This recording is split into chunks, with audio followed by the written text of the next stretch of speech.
Привет, друзья! Поздравляю всех с наступлением лета. Ну и, конечно, с выходом нового эксклюзивного набора LEGO Technic Bugatti Chiron 42083. Это копийная модель в масштабе 1 к 8. И это второй эксклюзивный суперкар от LEGO Technic. Первый вышел 2 года назад. Это Porsche GT3 RS. И, конечно, сегодня не обойдется без сравнений. Мне тот набор, как вы знаете, не очень понравился. Ну, кто не знает, я кину ссылку на обзор. И я очень надеюсь, конечно, что эта модель сделала шаг вперед по отношению к прошлой. Ну, скоро узнаем, прав я или нет. Ну и начнем сравнение с количеством деталей. Здесь на 900 деталей больше, чем в Porsche. 3600 деталей. И на сегодняшний момент это второй набор по количеству деталей в LEGO Technic. Больше только роторный экскаватор. Но, наверное, тоже, как вы знаете, в августе выйдет новый кран. В нем будет больше, по-моему, 4000 деталей. Так что этот набор скоро станет третьим вместо второго. Ну, это все не суть. Коробка это очень круто выглядит. Вот вы видите, что она большая, такая и очень действительно красивая. Весит почти 6 килограмм. О, реально тяжелая. Я устал ее нести. Вот. Упаковка выполнена в таком же стиле, что и упаковка Porsche. Сейчас посмотрим на нее поближе. Коробка открывается вверх. Сейчас мы ее аккуратненько вот так вот откроем. Здесь мы видим нумерованные коробки с деталями. Инструкция. Инструкция упакована примерно так же, как в Porsche, но в этот раз они разбили ее на две части. Лист с наклейками. Наклеек. Ну, умеренное количество для такой большой модели. Могло быть хуже. Так, коробки. И вот вторая часть инструкции. Возможно, их разделили, потому что в Porsche была она одна, очень толстая, и она портила упаковку, продавливала коробки с деталями. Возможно, поэтому их разделили. Ну, это, конечно, только мои домыслы. Как на самом деле, я не знаю. Ну и первую коробку сейчас открою, посмотрим, что там внутри.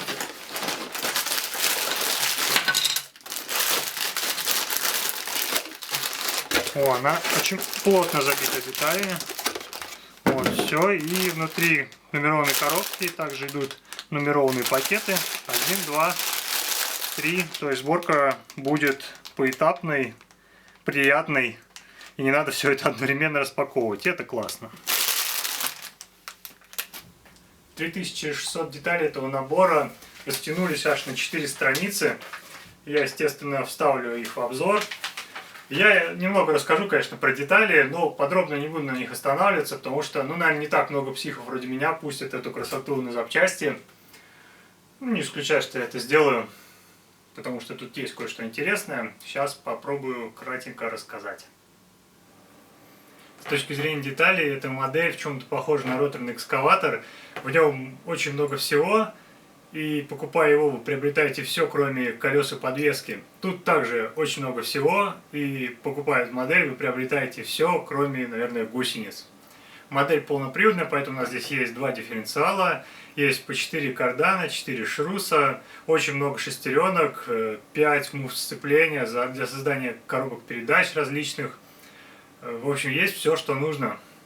Модель очень большая, поэтому, естественно, очень много бимов, 16 черных рамок использованы для того, чтобы все это не разваливалось. Много панелей, панели в черном цвете, панели кузовные в двух цветах. И несмотря на то, что получается их вроде бы в 2 раза меньше, да, должно быть, чем если бы все это было в одном цвете. Но, тем не менее, довольно много деталей в Dark Azure цвете. Мне кажется, это один из вообще самых красивых цветов сейчас в LEGO Technic. Мне он очень нравится. Темно-синий выглядит тоже прикольно, но он немного темноват, хотя в сочетании с другими цветами, мне кажется, он смотрится тоже классно.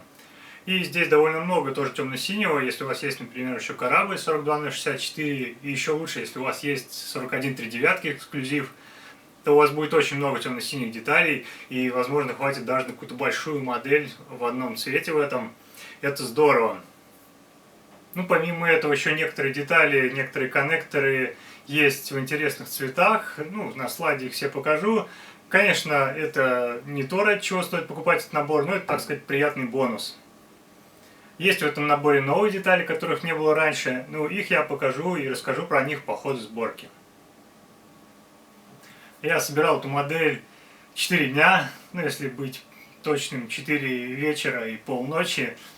Поэтому, возможно, где-то будет повторяться, и моя речь будет не связанная, не обращайте внимания. В первом же пакете мы встречаем новые детали. Во-первых, это синяя шестерня, которая будет использоваться в коробке передач. На ней 20 зубов, она такая же, как уже вот эти многочисленные тановые шестеренки. Ну и, соответственно, она аналогично работает 16-зубой красной шестерня, работает с новой муфтой сцепления. Также здесь немножко видоизменились ступицы. Держатель остался таким же, как раньше. Ну а часть, которая соединяется с колесом, вот такая вот с отверстиями и со встроенным как бы тормозным диском, но оставляется она точно так же, как и старая. Ну и соответственно под эту ступицу специально разработан диск колесный с огромным вылетом, вон там в глубине виднеются пины, и соответственно все это вот так вот стыкуется. Довольно большой люфт, надо признать. Ну ладно, посмотрим. Вынимается нормально. Покрышки в этом наборе такие же, как в Porsche, 81,6 мм, ширина 44 мм. Диски, соответственно, тоже примерно такого же размера. Они чуть-чуть отличаются, у них такой ободок в сторону торчит, но посадочное место под покрышку такое же. Сборка начинается с заднего моста. Подвеска независимая. Здесь у нас стоит дифференциал. Вот, подходит к нему привод. Тут же устанавливается первая синяя шестеренка новая. Ну, в данном случае, мне кажется, она смысловой нагрузки не несет, поэтому это просто плюс бонусная шестеренка. Автомобиль будет очень широкий, конструкция большая, но очень прочная. Сборка заднего моста мне напомнила другую модель, тоже Суперкар 8448. Понятно, что здесь по-другому все сделано, но что-то общее у них есть. Мне сборка нравится пока что. Это намного интереснее, чем простые какие-то модели, типа той же раллийной машины, где все понятно, там ставишь рычаги и знаешь, что там как уже будет, эти шрусы, все одинаково. Нет, здесь очень интересно, дифференциал занижен специально, здесь огромное пустое пространство, видимо, для двигателя. Компоновка интересная, вот видно, что инженерная мысль работала, приятно собирать. Ну и коль уж я упомянул инженерную мысль, очень интересно сделан привод. Вот тут использован шрус и оська на 4. И вот таким вот образом вся эта конструкция удлиняется. Ну, возможно, если бы здесь были моторы и большая нагрузка, то это все как-то выворачивало. Ну, трудно тут сказать, но конструкция очень интересная. Из второго пакета собирается коробка передач. Здесь мы видим новые переключатели, которые я покажу чуть дальше в действии. Также мы видим новую деталь. Это также для коробки передач. Это по сути аналог старой вот такой вот детальки. Но правда она тут, мне кажется, более удачная. Зубья здесь идут чаще. Здесь всего 4 было упора, соответственно люфт раньше был больше. А здесь 8 упоров, соответственно люфтить на ней шестеренку будет на примерно 45 градусов меньше. Двигатель стал первым большим разочарованием. Двигатель оригинального Bugatti — это без привлечения произведения искусства. Эта интерпретация, она больше подходит, конечно, фильму «Безумный Макс», чем спортивному автомобилю. Здесь стоит обычный V8, и к нему прилепили две рядные четверки, еще два коленвала. Выглядит все это очень удручающе. Была надежда, что в новом эксклюзиве будет что-то новенькое, но нас, как говорится, обманули. А дальше на этапе установки двигателя исчезают все надежды увидеть, как работает коробка передач. Здесь вот такая вот крышка без всяких отверстий, и наглухо закрывается коробка. Сверху она закрыта крышкой двигателем, а снизу двумя пластинами, поэтому ничего мы не увидим, просто ничего. Вот если бы хотя бы вот эти панели были прозрачные, вот это было бы уже намного интересней. Но по факту мне вообще нечего про нее рассказывать. Сейчас это отдельные валы, они никак не связаны. Вот эта штука крутится сама по себе, эта штука крутится сама по себе. И все это начнет работать только когда это будет уже полностью закрыто, когда модель будет намного дальше собрана. И это действительно очень грустно. Такой вроде крутой механизм, и вот его не удастся вообще посмотреть его работу. Сейчас он не работает, а дальше он закрывается, и все, до свидания. Вот можно показать, как новый переключатель щелкает муфты. Вот в таком положении под 45 градусов. Есть муфты не входят в зацепление, ни верхняя, ни нижняя. Но, соответственно, поворот на 90 градусов выщелкивает одну и защелкивает другую. После того, как задний мост, коробка передач и двигатель собраны, это все дело отставляется в сторону. И дальше начинается с нуля сборка передней части. Это, соответственно, передний мост с приводом и селектор передачи вперед, назад и, конечно, нейтраль. Вот началась сборка переднего моста. Мы видим, что здесь идет привод. Этот вал идет к заднему мосту. Здесь у нас раздаточная коробка. Соответственно, это будет движение вперед и назад. Тут пока еще что-то не подключено. Тут пока тоже непонятно, зачем белая шестеренка. Это, видимо, будет переключатель коробки передач. А вот эта шестеренка — рулевое управление. Дальше собирается привод, который будет переключать передачи. Это какой-то волшебный механизм.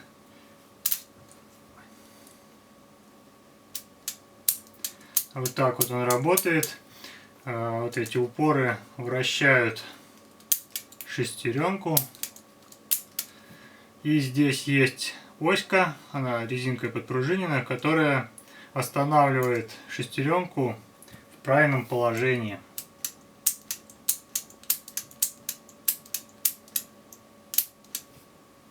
Сейчас попробуем посмотреть, если бы ее не было, то вот шестеренка как-то хаотично вращается, а благодаря этому рычажку она всегда стоит как надо. Итак, передняя часть собрана, и сейчас ее надо состыковать с задней. Я сознательно убрал мотор и крышку, надеюсь все-таки посмотреть, как щелкают передачи.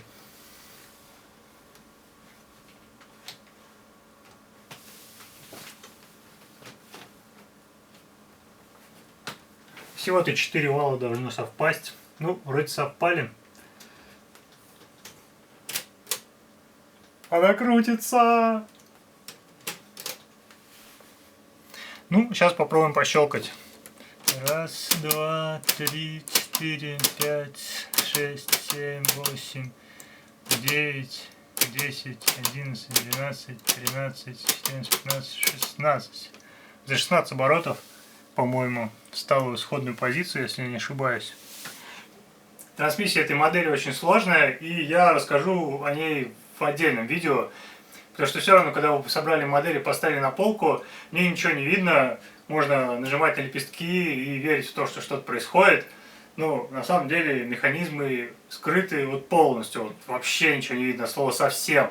И в этом плане я вот понял, вот буквально вот сейчас собирал, меня осенило, я понял, почему мне нравится старый дырявый техник. Потому что в нем реально все видно. В нем видно, как все шестереночки крутятся, как чего переключается. И это было прикольно. Ну, у всего есть свои плюсы и минусы, зато это выглядит более реалистично. Ну, каждому свое. Ну вот я вернул двигатель на место. И сейчас попробуем соединить две эти огромные части. Производители Bugatti называют этот процесс свадьбой.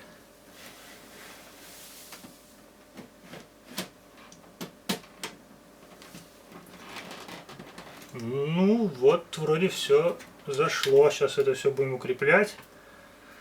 Как-то так. Следующий механизм выдвигает задний спойлер.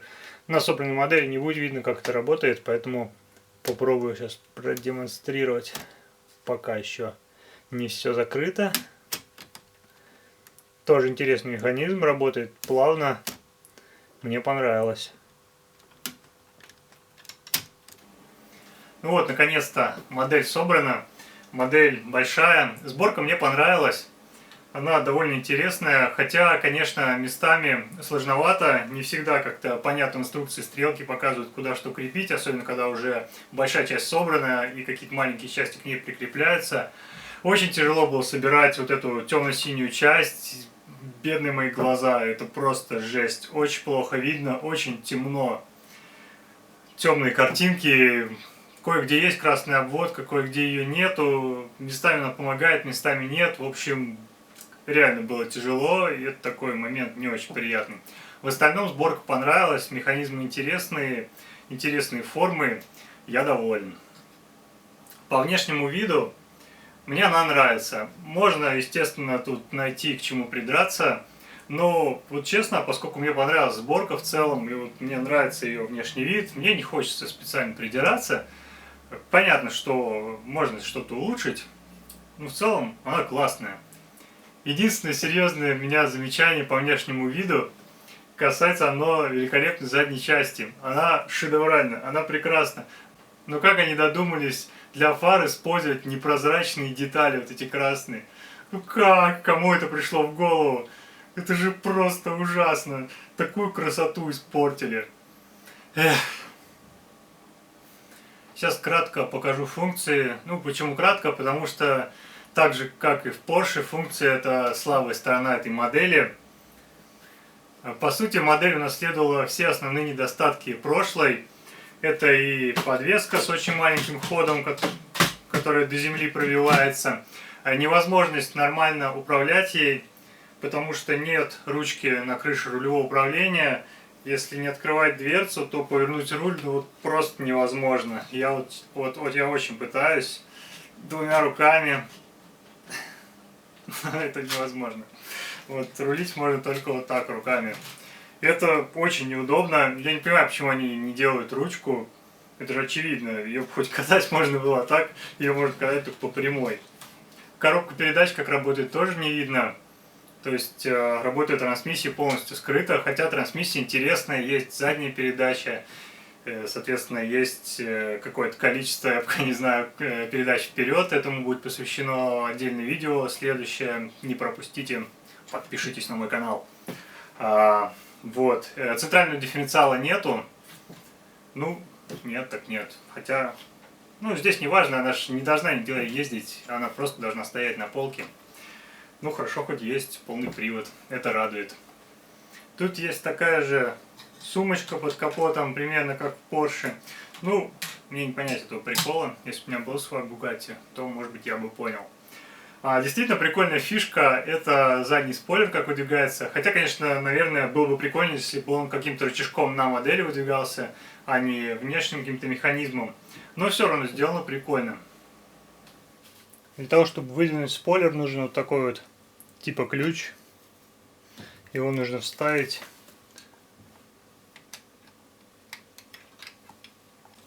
Так, оп.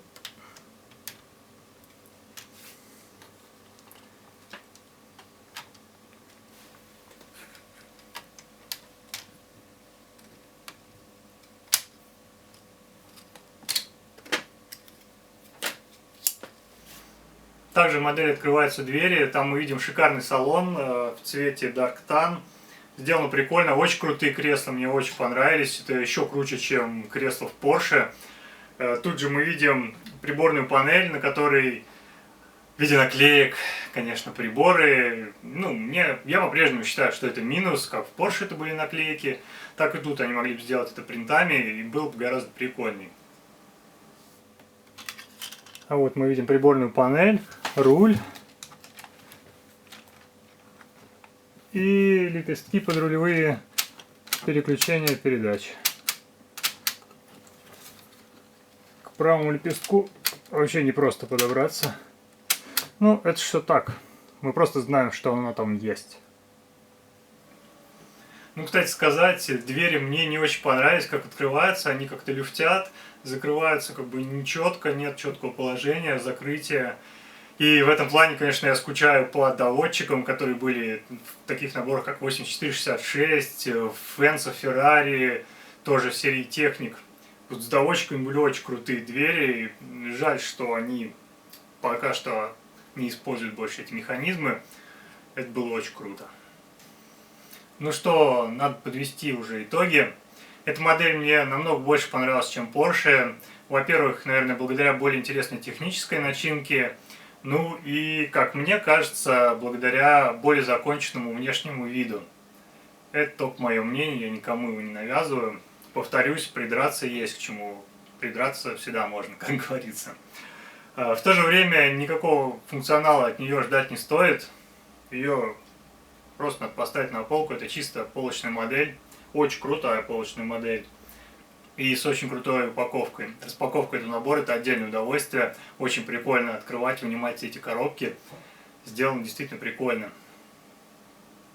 Ну и если вы вдруг рассматриваете этот набор как донор деталей, он классный, в нем много всего, много панелей, много деталей трансмиссии, колеса с большим вылетом, амортизаторы, ну все, в общем, все, что должно быть в полноприводной машине с подвеской, коробкой передач, двигателем и практически недырявым корпусом, здесь все есть.